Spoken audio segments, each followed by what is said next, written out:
everyone.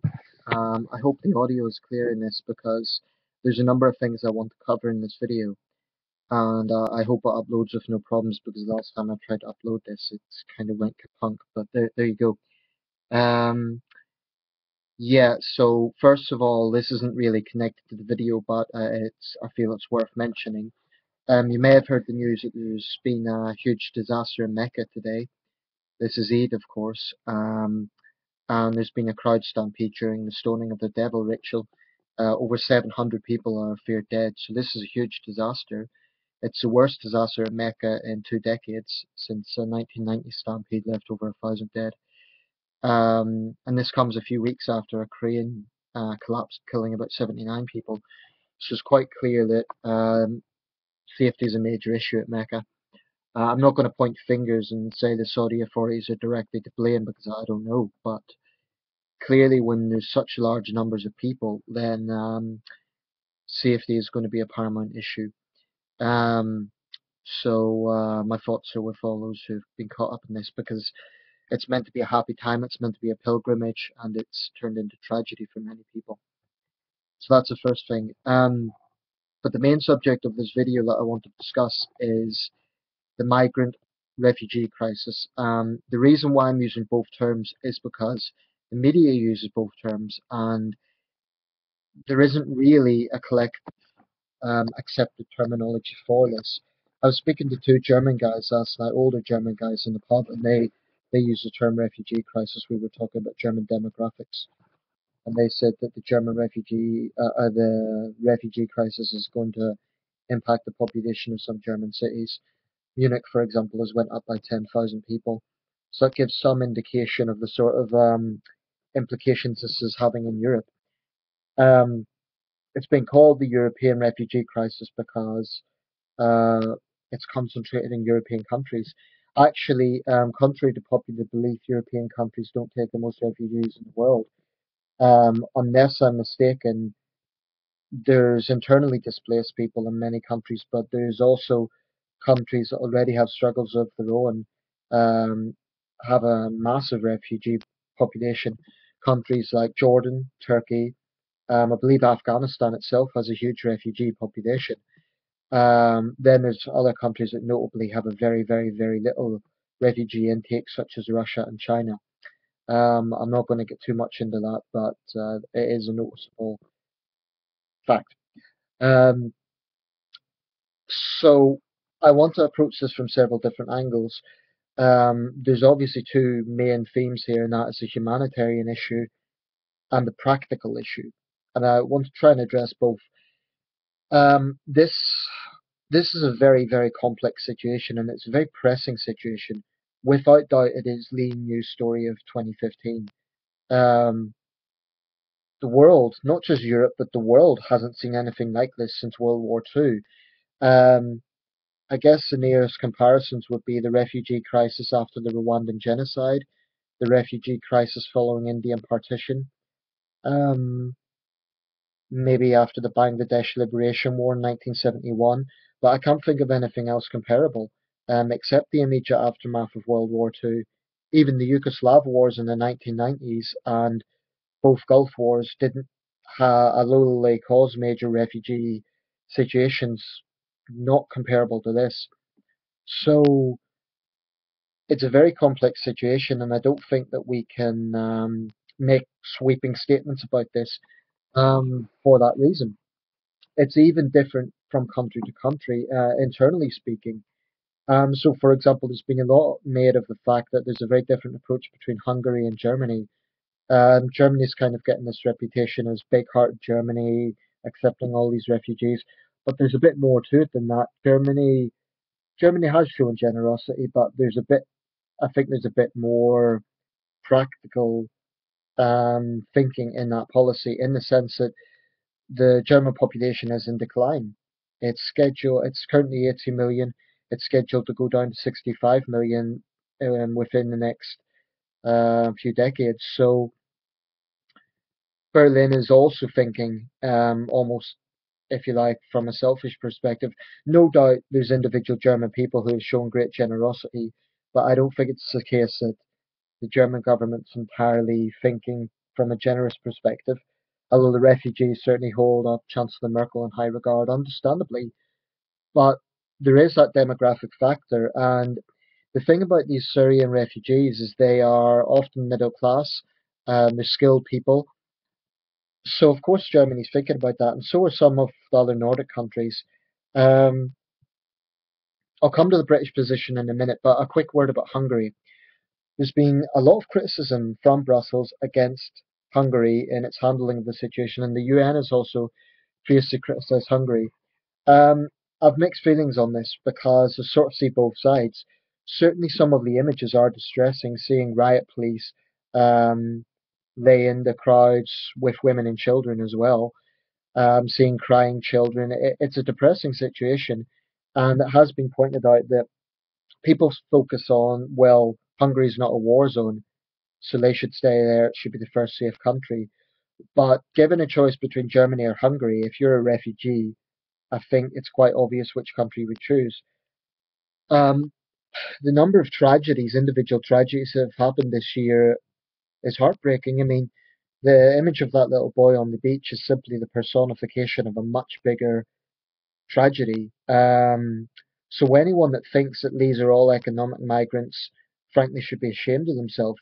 If they think that little boy represents economic migrants, they should frankly be ashamed of themselves. There is a genuine refugee crisis here.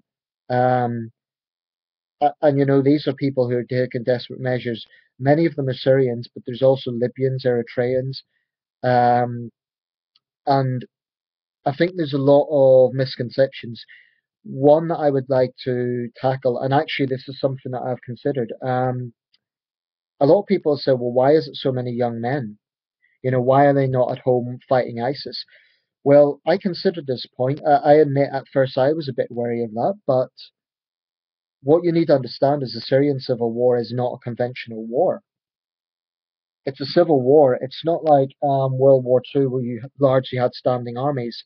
Of course, there was civilian suffering in World War II, but there was also standing armies against standing armies. Sorry, I'm lighting up. I tend to do that with longer videos. Um, so I think people are being a bit quick to rush to judgment, and these are people who have the comfort of lying in a nice bed at night time. They're saying, why are these young men not protecting their women? Well, first of all, I know for a fact, because I've a Syrian friend, for example, that was in this situation, that a lot of these young men already have family in Europe, i.e., the women and children, in some cases, already made the journey. They're joining them afterwards.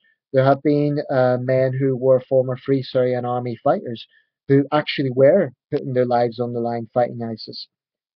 But the situation in Syria now, needless to say, is such a quagmire that it comes down to a choice of being forced to fight for Assad and dropping barrel bombs on civilians, or being forced to fight for ISIL, ISIS, Daesh, whatever you want to call them, and you know, taking part in their atrocities or being executed.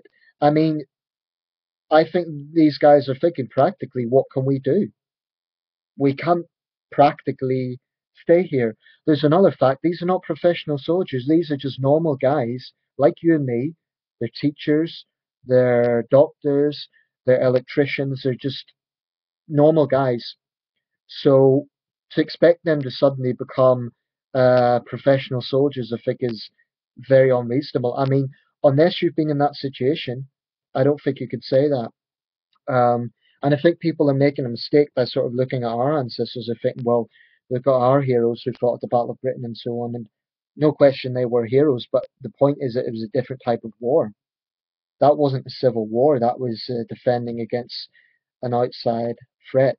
What we're seeing in Syria is a very vicious civil war. This is a very different situation. Um, Having said that, I'm not being naive, or I don't want to be naive. I will play the devil's advocate for a minute. I say that because Hungary has been vilified. Certainly, the Prime Minister hasn't exactly given the right image out there. He's given this very hardline image. I'm talking about Prime Minister Viktor Orban. Within Hungary, there's very diverse opinion because I believe the opposition leader, Ferenc Gyurcsány, he's a former Prime Minister. He's personally let his house out to several refugees.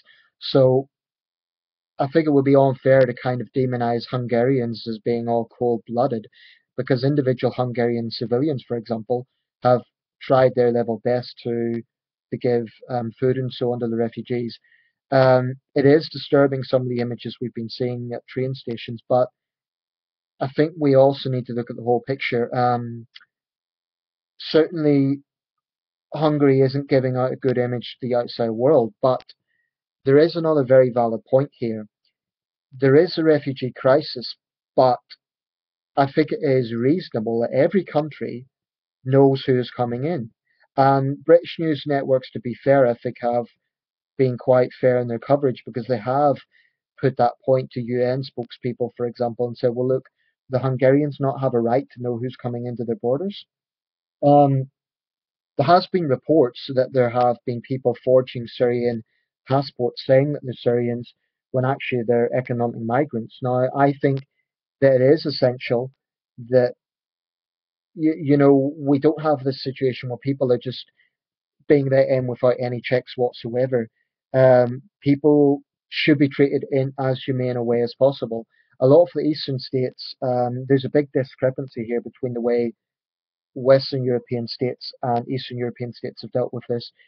I think it was in Slovakia. Apologies if I've got that wrong, but I think it was in Slovakia. Refugees were being stamped. It may have been Slovenia. I take full responsibility for any mistakes in this video. But basically, they were being stamped, and a lot of people said that had sinister reminders of Auschwitz. Well, I think that's a bit of an exaggeration. I'm sure the Slovenian authorities had not got that in mind. They said it was the most practical way to process people. And you know what? With the sheer numbers that are coming in, maybe that's the case. So I think it's all very well for the UN to kind of pass judgment, but the truth is, European countries, especially smaller countries, are under enormous pressure. Here in Britain, we've seen very little, to be quite honest. So British people whinging about this, you know, um, we're not in Germany, we're not in Greece, we're not in Italy, countries that have really, really been dealing with this on the front line. Um, and there's heated debate here as well. I mean, yesterday the Liberal Democrat leader Tim Farron really lambasted David Cameron for his handling of the crisis. Now, what Cameron has said, Cameron visited a refugee camp in Jordan, which I believe was the right thing to do. I mean, the fact is he's going to be condemned no matter what he does. I believe that was the right thing to do. But there are those who say that Cameron's only starting to act because of the images of that little boy on the beach. That may be true, but I'm not so sure if the German approach is the right approach. And hear me out with this. I absolutely believe that as wealthy, developed democracies, we have a moral duty to help those in the most need. I think that goes without saying. But I also believe that it is absolutely essential that we are very careful who we are letting in. Now, most of the Syrians that I've known, and I've known a few Syrians this year, um, have been secular minded. There's certainly no Islamists. And that's one notable thing about Syrians. The biggest threat from Islamism actually is homegrown. That might be a controversial point, but I think that has some weight. Um, so personally, I have no fear of Syrians. But nevertheless, when there's such large numbers of people, I think it is reasonable that there is some sort of system in place for knowing who is coming in. Now, Theresa May said we're going to allow 20,000 Syrians over 5 years on the guarantee that they have a job here. I think that's ridiculous. How does someone, on the roll with barely any possessions, manage to apply for a job? I think that's just ridiculous. On the other hand, I think it is reasonable that we have a system in place for knowing who is coming in. So we need to ensure that people who are coming in, regardless of what story they're saying, regardless of how tragic it may seem, will absolutely respect our secular values, that they don't have extremist views, and so on and so on. This is absolutely paramount because it is the first duty of any government to guarantee security for their own nation. And I think Germany is being slightly naive in this, slightly. Um, so basically, I sort of take a approach somewhere in the middle.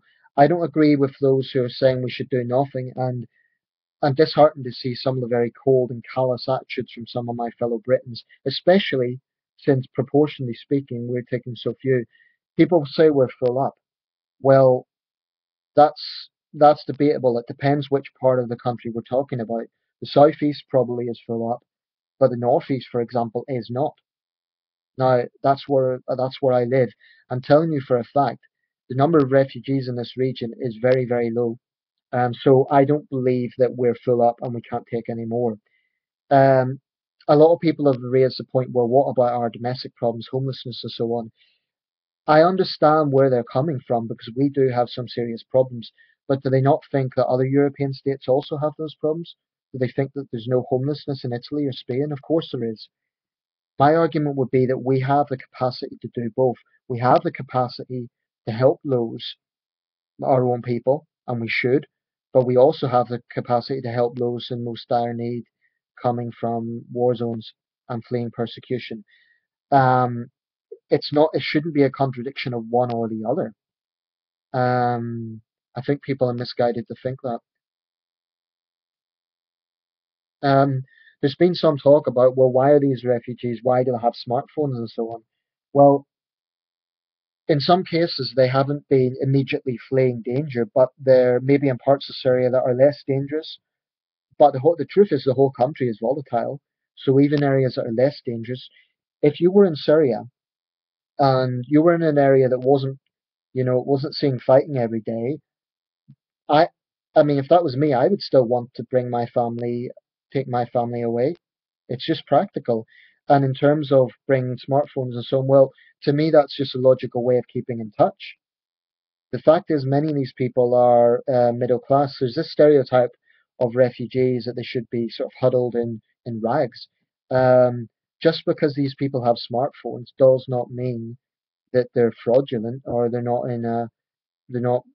they don't have genuine claims for asylum. Because I think that it's having a smartphone, for example. If you have a smartphone, you're not going to leave it just because some people on the other side may look at you with suspicion. If you have a smartphone, you would take it as a practical measure to keep in touch with your family.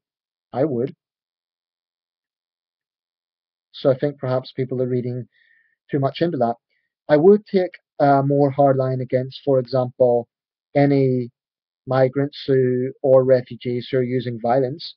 I do think they should take quite a hard line against that because whilst it's an obligation for countries to help, I think those who we are helping also need to realize that it's basically that there is an obligation on them to respect the country that they're going to.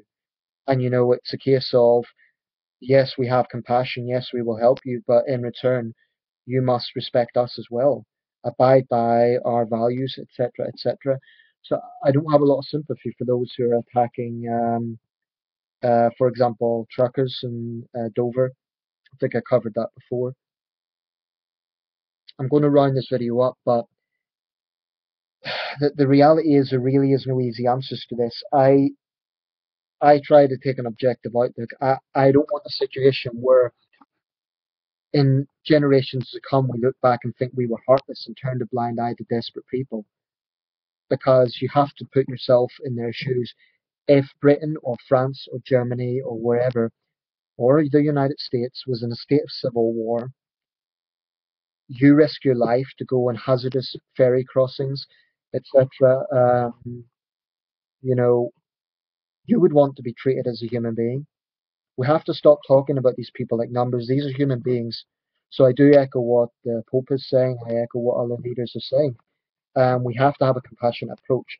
There must be compassion mixed with pragmatism. And there's nothing far right or extreme or anything like that about being practical. So I don't believe that we should just have unlimited, let anyone in. There needs to be a processing system in place. But 20,000 refugees over 5 years, I agree with Tim Farron, that's ridiculous. In 5 years, they'll be dead the way the Syrian civil war is going. That's ridiculous. This is an emergency. We need to give those in the most need refuge now. But there must be a system in place for knowing who's genuine and who is not. Um, and it is absolutely valid that we have some knowledge of who is coming into our countries, but we also have to have compassion in this. So that's how I feel about it. Let me know your thoughts. Um, please keep it civil. You know, I'm trying to be objective here. I don't want anyone to misunderstand my position. I'll allow different views, but like I say, keep it civil. Thank you.